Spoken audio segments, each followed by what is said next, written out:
1, 2, 3, let's go!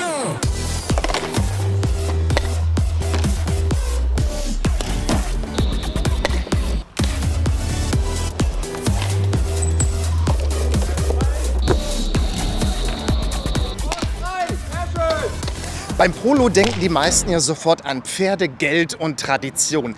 Mit dem großen Bruder hat aber Bike Polo gar nicht viel gemein. Gut, es gibt einen Sattel und einen Poloschläger, das war's aber eigentlich auch schon. Eddie Krömer ist einer der besten Bike-Polo-Spieler Deutschlands. Der Frankfurter hat vor 14 Jahren diese außergewöhnliche Sportart für sich entdeckt. Der amtierende deutsche Meister spielt, wenn es das Wetter zulässt, 1- bis 2-mal pro Woche mit seinen Freunden beim Roll- und Eislaufclub Gießen. Gute. Ich darf das Ganze heute mit euch ausprobieren. Bike-Polo, das sieht wahnsinnig gefährlich aus. Wie viel Erfahrung braucht man denn? Also Fahrradfahren kann ich, aber ich würde jetzt nicht sagen, dass ich ein super Fahrradfahrer bin. Naja, ein bisschen, wie du schon sagst, ein bisschen Fahrradfahren ist nicht schlecht. Wenn du schon mal irgendwie was mit dem Schläger gemacht hast, einhändig ist auch hilfreich.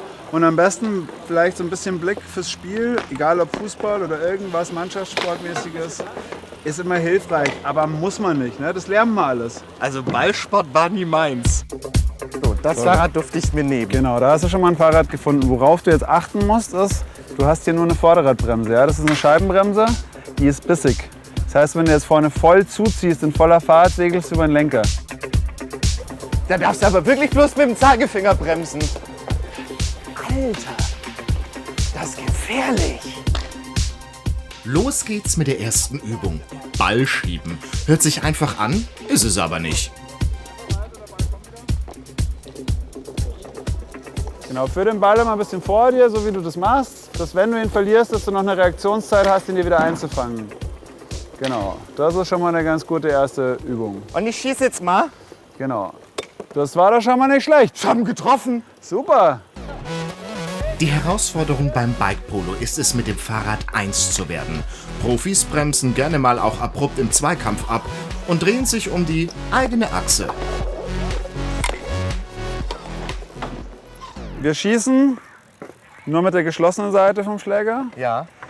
Das ist ein sogenannter Shuffle, mit dem darfst du den Ball passen und schieben, aber kein Tor erzielen. Ja? Ich muss so oder so darf ich ein Tor erzielen. Genau, immer nur mit der kurzen Seite quasi. Okay. Das ist ja jetzt wirklich nicht schnell, ne? Für mich heißt es überhaupt erstmal auf dem Sattel zu bleiben und sich nicht weh zu tun. Vorsicht, Bande!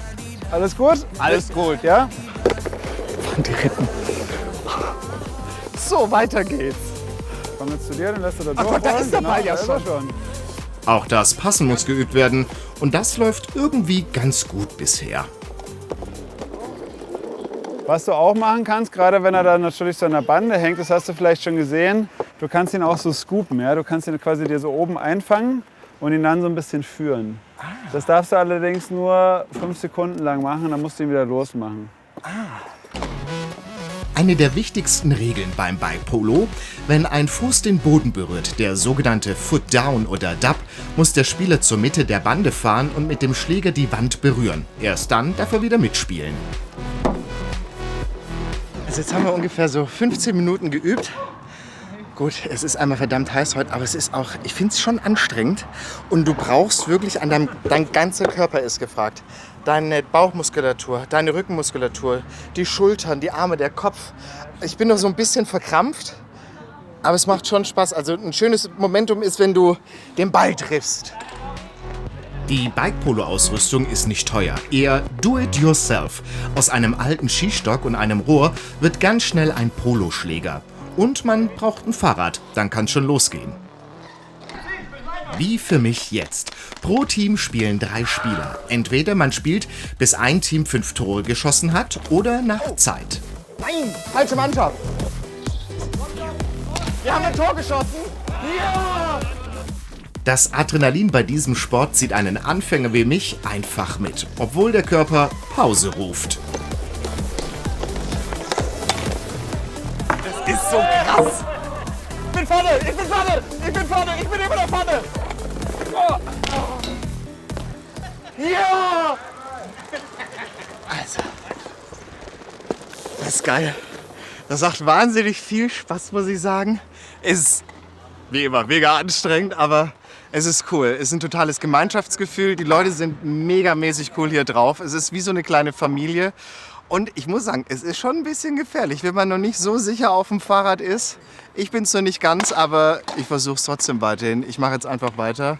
Und wer Lust hat, sollte das Ganze auch mal ausprobieren. Lohnt sich auf alle Fälle. So, ich bin zurück im Spiel. Ah nee, abklopfen. Weiter geht's.